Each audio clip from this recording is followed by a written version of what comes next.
ஓ முருகா, வெற்றிவேல் முருகா. வேலுண்டு வினையில்லை, மயிலுண்டு பயமில்லை. என் அன்பு தங்கமே, உயிருக்கு உயிராக நேசித்த உன்னுடைய துணை இப்பொழுது உன்னை விட்டு பிரிந்து சென்று விட்டார். வேறு ஒருவருக்காக உன்னை விட்டு பிரிந்து சென்று விட்டார். அதை நினைத்து நினைத்து உன் மனம் எவ்வளவு பாடாய் படுகிறது என்று எனக்கு நன்றாக தெரியும். நீ அழுகாதே தங்கமே.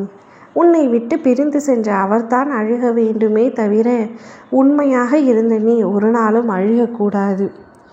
நான் அப்படி செய்வார் என்று கனவில் கூட நினைக்கவில்லை அப்பா. அவர் மீது உயிருக்கு உயிராக உண்மையாக அளவு கடந்த அன்பை வைத்திருந்தேன். அவரே எனக்கு எல்லாமே என்று நம்பி நான் இருந்தேன். ஆனால் இப்படி எனக்கு ஒரு துரோகத்தை இழைத்து விட்டாரே, எப்படி மனது வந்தது என்று தெரியவில்லை என்று அனுதினமும் புலம்பி தவிக்கின்றாய்.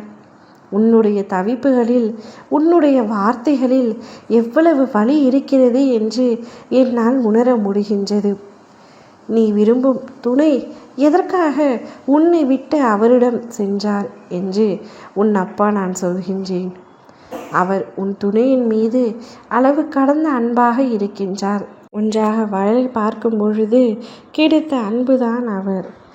அவரும் உன்னுடைய துணை மீது அளவு கடந்த அன்பை வைத்திருக்கின்றார்.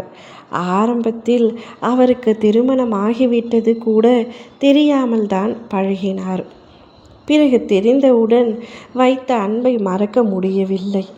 உன்னுடைய துணையோ அவருக்கு ஏற்றாற்போல் இவரும் அவர் மீது சாய்ந்து விட்டார். அவரின் மீது அன்பு வைத்திருக்கின்றார். இது தவறான உறவே. இப்படி செய்யக்கூடாது என்ற எண்ணம் கூட உன் துணைக்கு இல்லாமல் அவரின் மீது அன்பு வைத்து அவரை நினைத்து உன்னை வெறுக்கின்றார். உன்னிடம் இல்லாத ஒன்று அவரிடம் என்ன இருக்கிறது என்று நீ கேட்கின்றாய். உன்னை தாண்டி அங்கு எதுவுமே இல்லை. நீ அவர் மீது வைத்திருக்கும் அன்பிற்கு கால் தூசி ஈடாகாது அந்த பெண் உன் துணையின் மீது வைத்திருக்கும் அன்பு. ஆனால் இப்பொழுது அது இவருக்கு புரியாமல் அவரின் பின்னால் சென்று கொண்டிருக்கின்றார். காலம் மாறிவிடும் தங்கமே. ஆனால் நீ அவருக்காக காத்திருக்க வேண்டாம். உன்னை வேண்டாம் என்று சொன்னவர் இனி உன் வாழ்க்கைக்கு வேண்டாம் என்று தைரியத்தோடு முடிவெடும். துணைக்கு திருமணம் ஆகிவிட்டது என்ற உண்மை தெரிந்தவுடன் அவர் விலகி இருக்க வேண்டும் அல்லவா? ஆனால் விலகாமல் நான் வைத்த அன்பு உண்மையானது, நீ உன் துணையை பிரிந்துவிடு என்று உன்னுடைய துணையிடம் அந்த பெண் கூறிக்கொண்டிருக்கின்றார். அதனால்தான் இப்பொழுது உன்னை வெறுத்து கொண்டிருக்கின்றார் உன் துணை. வெறுத்து எப்படியாவது நீ பிரிந்து சென்றுவிட வேண்டும் என்று நினைக்கின்றார்.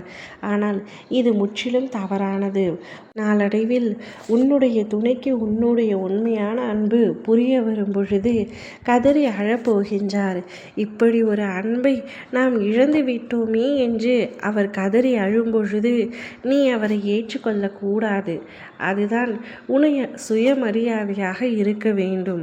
அவருக்கு தண்டனையாக இருக்க வேண்டும். வருத்தம் கொள்ளாதே. ஓம் முருகா, வெற்றிவேல் முருகா.